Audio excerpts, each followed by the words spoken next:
Hey everyone, you're going to love my special guest today. Understanding what goes on in our brain when we're grieving can be a huge comfort. And I just want to let you know before I introduce our special guest to sign up for my newsletter at healingenergy.world, where you'll find out more about all the resources I offer. And you'll be able to be a part of the Awaken Your Soul's Journey community, where you can find comfort and the support you've been searching for. So, my special guest today is Mary Frances O'Connor. She's an associate professor at the University of Arizona Department of Psychology, where she directs the Grief, Loss, and Social Stress Lab. She earned a PhD in clinical psychology from the University of Arizona in 2004. And following a faculty appointment at UCLA, she returned to the University of Arizona in 2012. Her research focuses on a wide range of emotional responses to bereavement. In particular, she investigates the neurobiological aspects of grief with functioning neuroimaging. Dr. O'Connor also studies difficulties adapting following the death of a loved one, termed prolonged grief.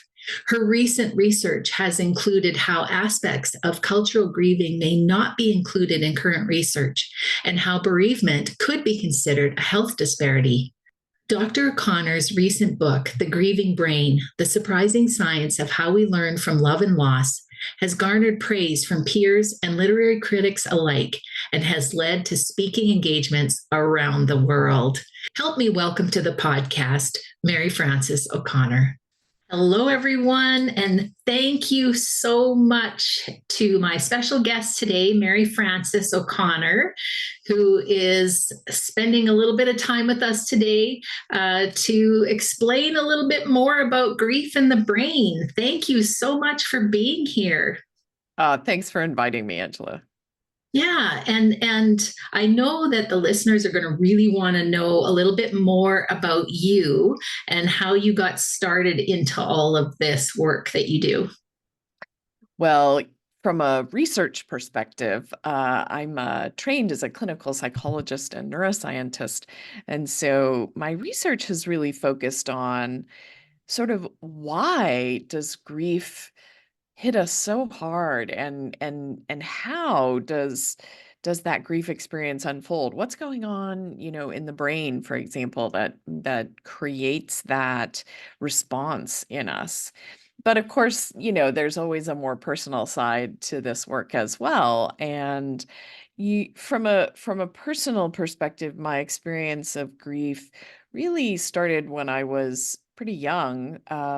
When I was 13, my mother was diagnosed with stage 4 breast cancer. And so that was, I don't know how better to describe it, but sort of grief came to our household. Now, she actually lived for another 13 years, which, was just a miracle, really. But it meant that I became really familiar with, sort of thinking about death and loss. And so when I started doing research, I realized that I felt really comfortable talking with people who were grieving and interviewing them and then trying to, sort of match up what they were telling me about their experience with, brain images and blood draws and so forth. So hopefully between sort of the professional interest and the personal interest, I've been able to weave together something that might be helpful for other people. Absolutely. And I know from the people that I work with and people who know that your work find it really comforting to be able to understand a little bit more about how the brain works, because there's so many things that happen to you that make you wonder if you're okay, like if you're Yeah. maybe even going crazy. Yeah. Yeah, grief is so much more intense than a lot of people expect, I think. But also, like you say, we don't really talk a lot about what grief really feels like. And so I think many of our experiences feel, just as you say, really foreign. Like, wait, is this normal? Should this be happening? And so I think thinking about what the response is in the brain and the body can help us to feel more normal, to feel like, oh, there is a reason that my mind is reacting this way. Yeah, because there were things that happened to me. I know, for instance, I couldn't get over the fact that I was me and not we. Every Yeah. time I put out plates, I put out two. Every time we went to a restaurant and they asked how many seats, I would always add an extra. And Yeah. it took me a long time to get through that. Yes. Yes. And, I think of this sometimes. I think of grieving as a form of learning, really. And learning is not something you just do overnight. It's not like you suddenly, when a loved one has died, all of those habits suddenly change. That's just not realistic.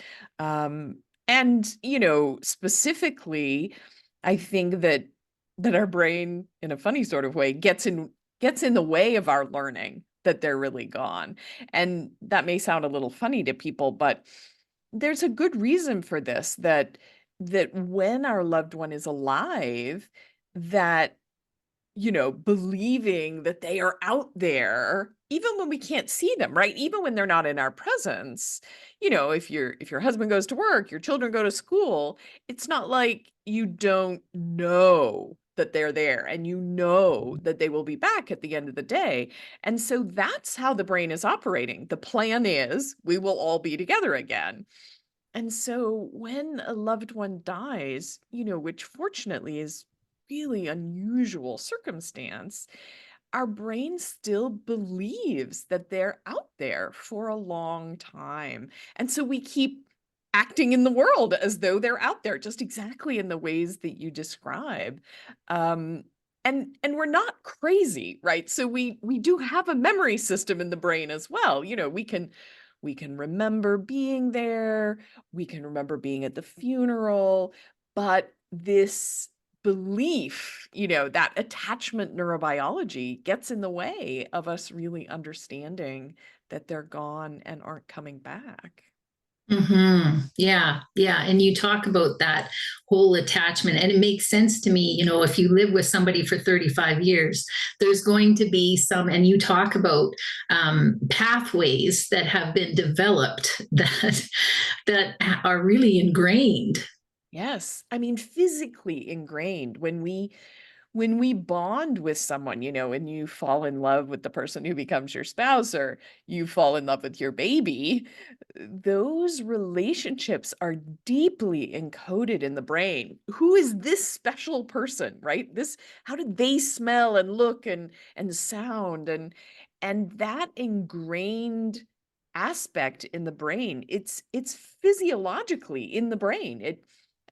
Falling for our one and only changes the way proteins are folded, changes the way neurons are connected. And so those changes don't just go away overnight. It's a real learning curve, that people are on when they've lost a loved one. Yeah. And so then, when these triggers, we call them triggers, grief triggers or grief bursts. A lot of people have different names for them, but it's like that brain recognizing that that's not the same as it was, right? There's Yeah. something wrong.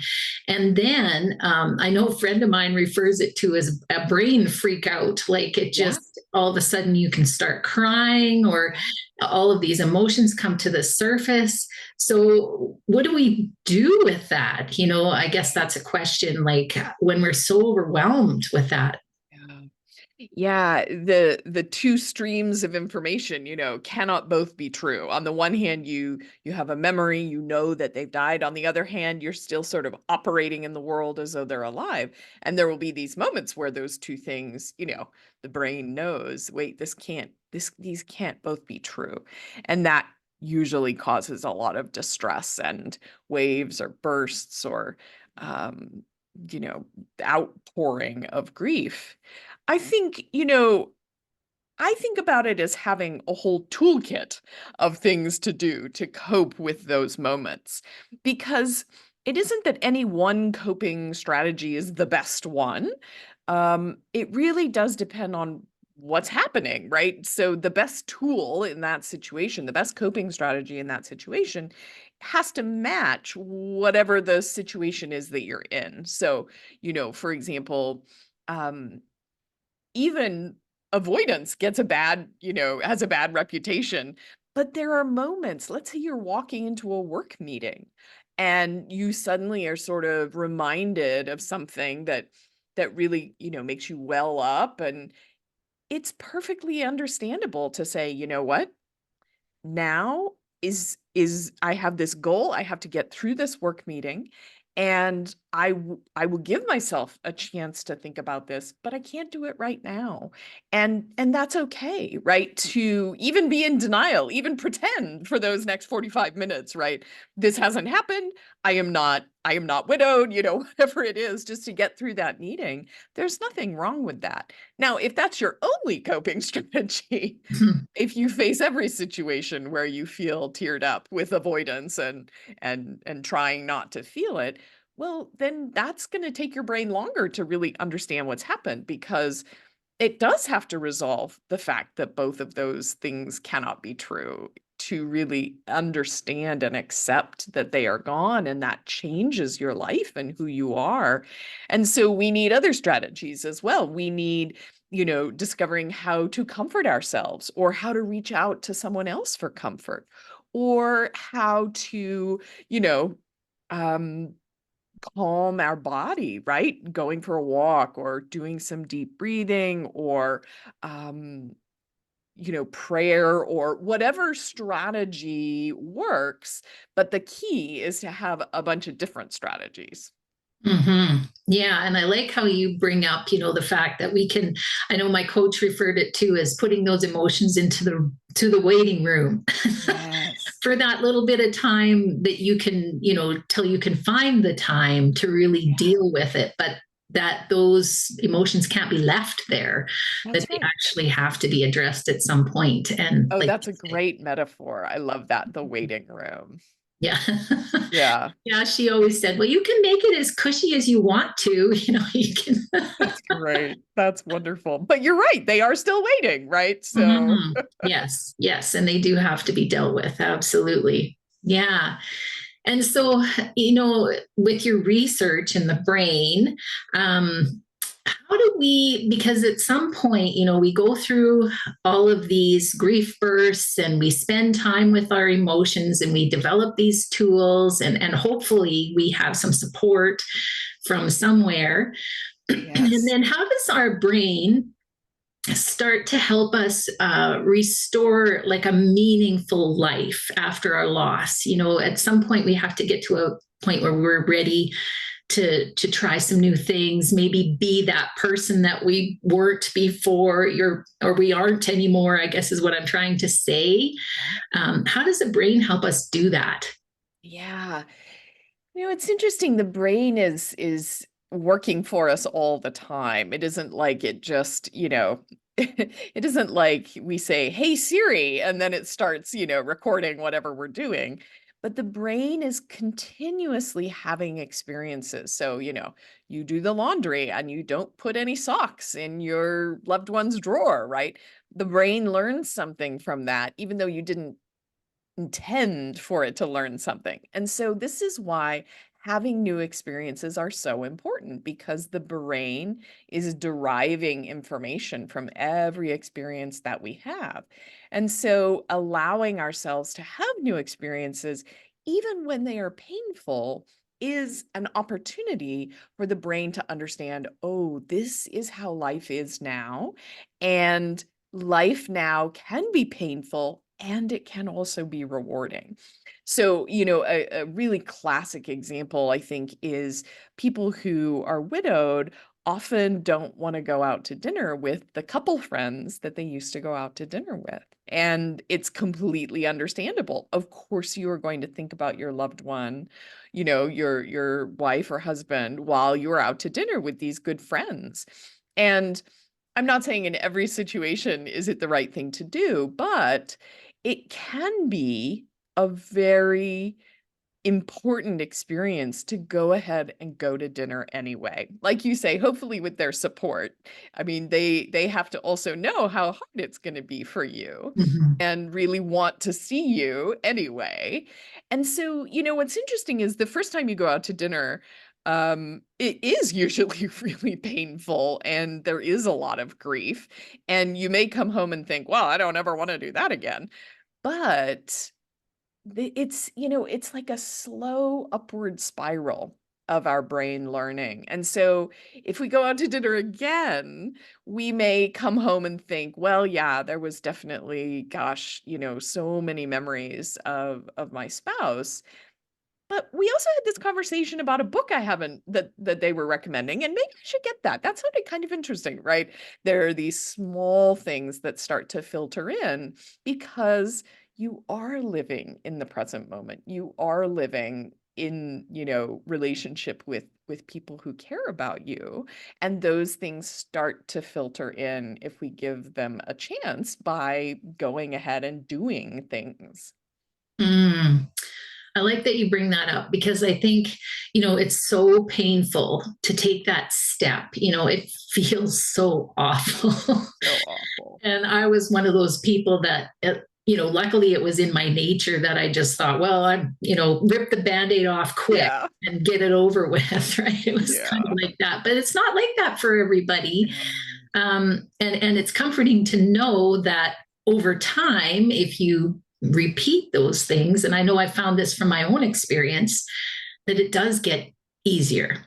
Yes. And there's ways to make it sort of small too, right? You don't necessarily have to start by going out to dinner. Maybe you just meet up with them for coffee, or you just, meet up with them on your way to doing something else, right? You don't have to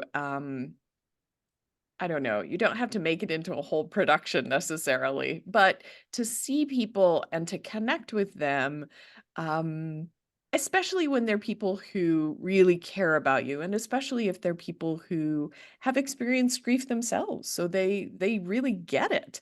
That those relationships often become much stronger, and relationships where it's maybe not worth the investment tend to sort of fall away. And I'm not sure that's the worst thing in the world. Mm-hmm. Yeah. And I definitely found that. And it was actually surprising Yeah. where the support came from and where it didn't. Hmm. And I think it's just, people's comfort with the fact that, you're grieving and they don't know what to do. Yeah, absolutely. It is so interesting. People talk about how their contact list changes, after an important loss like this. And it's funny because I teach an undergraduate psychology of death and loss course. And so these are very young people, but many of them have had significant losses by the time they get to college. And many of them have had friends who've had significant losses. And we talk about how to support someone who's grieving. And it is interesting, sort of intuitively, to hear what they say about how they helped or how they learned to help a friend who is grieving. And they often talk about, just doing something with the person or being with the person without even necessarily talking about the grief, but spending time with them. Some of them would talk about going for a drive or going to a movie and just spending time so the other person knew you were there and knew you were open to talking, but didn't feel pressured either. Mm-hmm. Yeah, I like that. Yeah, Yeah. because I'm thinking about, one of my friends took me out because my husband passed at the end of October. Mm, So just before Christmas, mm. she took me out to look at the Christmas lights. I actually had a couple of friends do that, just drive Oh, around and look at the Christmas lights. And I wonderful. thought, you know, that was so kind Yeah. and nice Yes. for them to do Yes. that. Yeah. Absolutely. Oh, what a wonderful way. There's something about spending time together, but again, not feeling pressured. I think as a grieving person, we often don't really know how we're feeling. It's hard to articulate how we're feeling. It feels like a lot of pressure to make sure we feel normal and we don't feel like we're a burden to the person who we're spending time with. And so that kind of activity that's really low key, but offers an opportunity both to be distracted and to talk if you want to, that's a wonderful, wonderful way to spend time with someone. Hmm. Yeah, and we just don't know this. Yeah. Naturally, we just don't know this. So Yeah. before I lost my husband, I had other friends that had lost their spouses, Yeah. and I had no idea what to do. And Yeah. so it's just so it's such a passion of mine now to get Yes. people to help them understand what it Yeah. is that we can do to support each other when we're going through this. Yeah. And sometimes even to just, I mean, if you're not a person who has had loss, it doesn't mean there's anything wrong with you just because you don't really know what to say or don't know what to do. And I think it's okay to just be honest about that. Gosh, this is not something, that's ever been on my radar. It's not something I can know how you're feeling. I mean, let's be honest, none of us knows how anyone else is really feeling in this experience. But to be able to say, I want to spend time with you, or I want to, get groceries for you, or whatever it really is, I think, just about showing up, just about sort of being present, that matters. And it's not a club anyone wants to join, but I think you're right that when we have joined it, you can sort of tell the person who gets it. And that's the crazy part. In this moment where you feel so alone because your one and only is gone, ironically, that connects you with a whole part of humanity who has also had that experience of being alone. And so this is the strange side of grief where it can make us connect with other people as well. Yeah, yeah, and that collective support I found is really important. Yeah. And the fact that those people could acknowledge me in my grief, because it Yes. felt like nobody understood. Yet, Yeah. if somebody said to me, for instance, when my grandson was coming, and everybody was like, "Oh, you must be so excited." Mm. Well, I was, Hmm. but But there was this grandpa missing, and yeah. and then I felt kind of guilty, because what grandmother isn't excited about her grandson coming, right? And Yeah. somebody said to me, you know I know you're probably excited about this baby, but it must also be so hard. Yeah. And Yeah. that just felt so good. Yes, to feel understood and Yeah. acknowledged. Yeah, and I think this is part of it. There's often so many layers of feeling that are happening because our loved ones, they're such a big part of our life and a big part of ourself. And so we do often have sort of many simultaneous reactions, and that can be confusing for people around us, but it's confusing for us, right?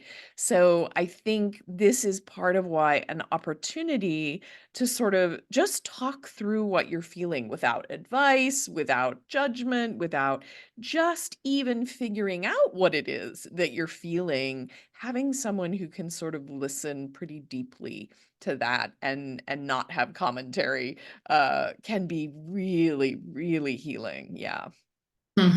Yeah, and I think that's where I found the grief coach was Yes. huge. I mean, I was so Yes. afraid to go to Yes.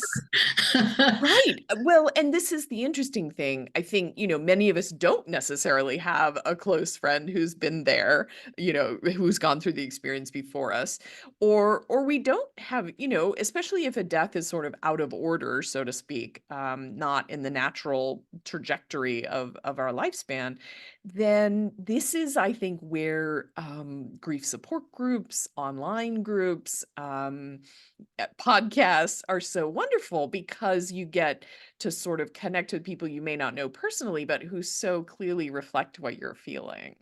Hmm. Yeah, yeah. Put the words to that, and yeah, that makes a huge difference. Yeah. Yeah.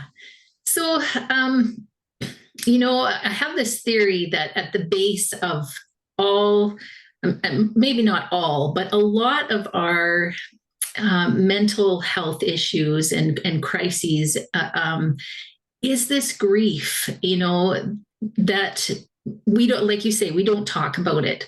Yeah. So many people are alone in this and they're just trying to figure it out. And actually, you start to think that there maybe is something wrong with you when you can't get past, the sadness and the despair. And sometimes many, many years can go by and you just feel so stuck. Yeah. I'm interested in your thoughts around that. Yeah. I think it is the research that we have been doing, in clinical psychology and even psychiatry, I think has been very revealing. I think it's such important work. So, as one example, we know now that even prolonged grief is different from depression. Now, people can have both depression and prolonged grief. Um, and people can have depression after the death of a loved one, even if their grief isn't sort of their main issue, especially if they had depression earlier in their life.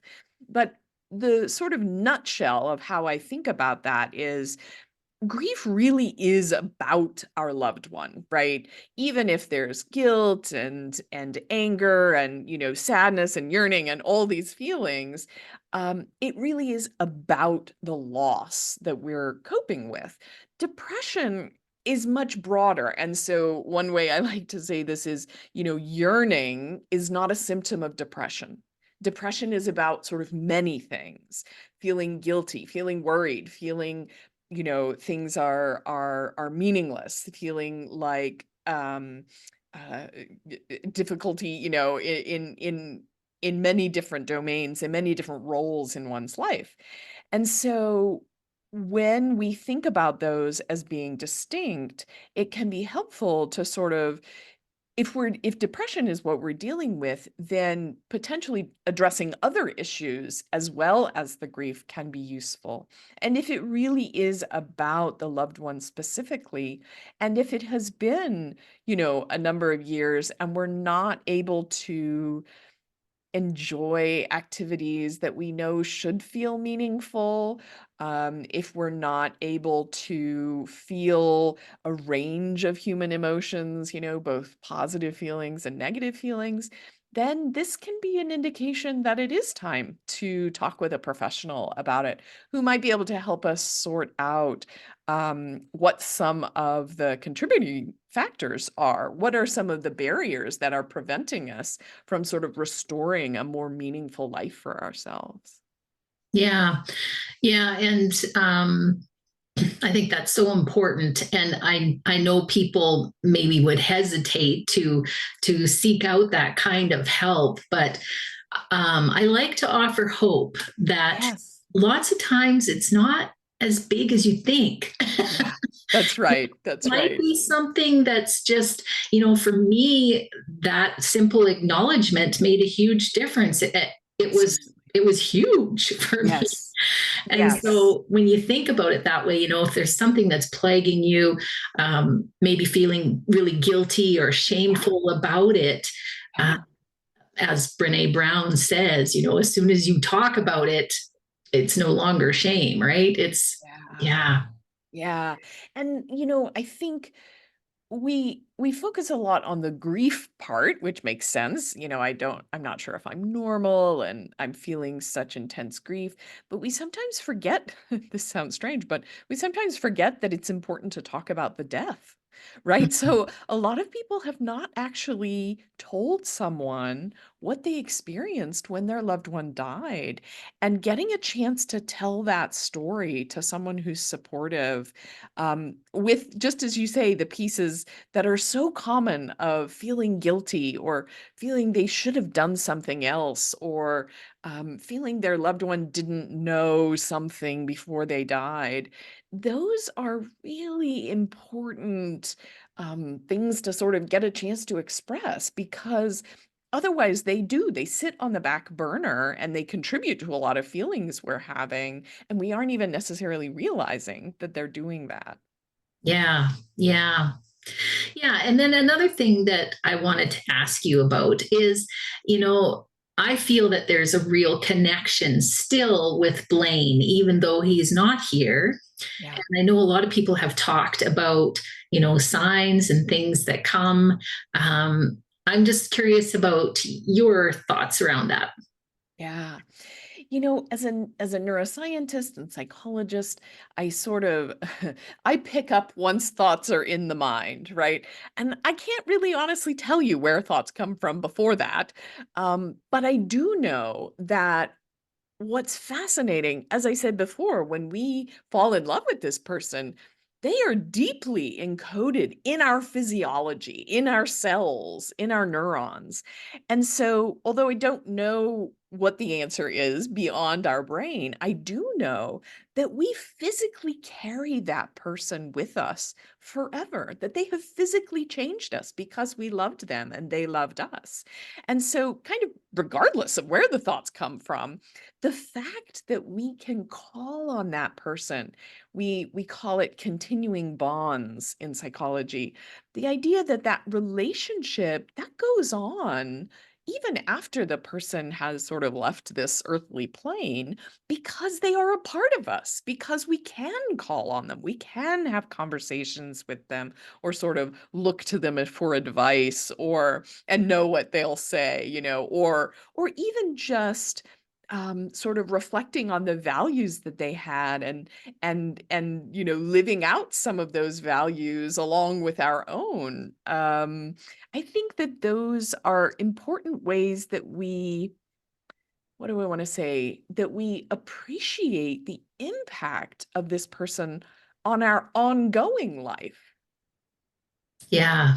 Yeah. Yeah. And I can absolutely relate to that because a lot of the things that I do now, Yeah. I think about because Blaine was very outgoing. He liked to visit with people, liked to socialize. That was not me. But now No, here I am, right? here you are. Yep. And so it's interesting, I think about him a lot as I do Yeah. this work. Um, and He's yeah, coming I through carry, you. Yeah. yeah. And Hmm. it's interesting, isn't it? Because in a funny sort of way, then other people in the world get to know him through you. Yes. Yeah. That's beautiful. Yeah. Yeah. Yeah.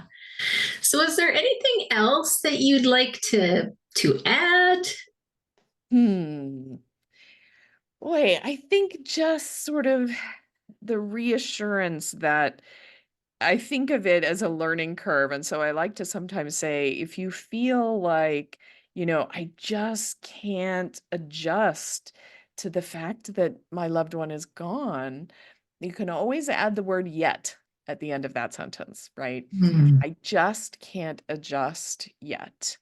And it doesn't mean that your life won't continue to grow around this loss and incorporate this loss and become something meaningful and beautiful.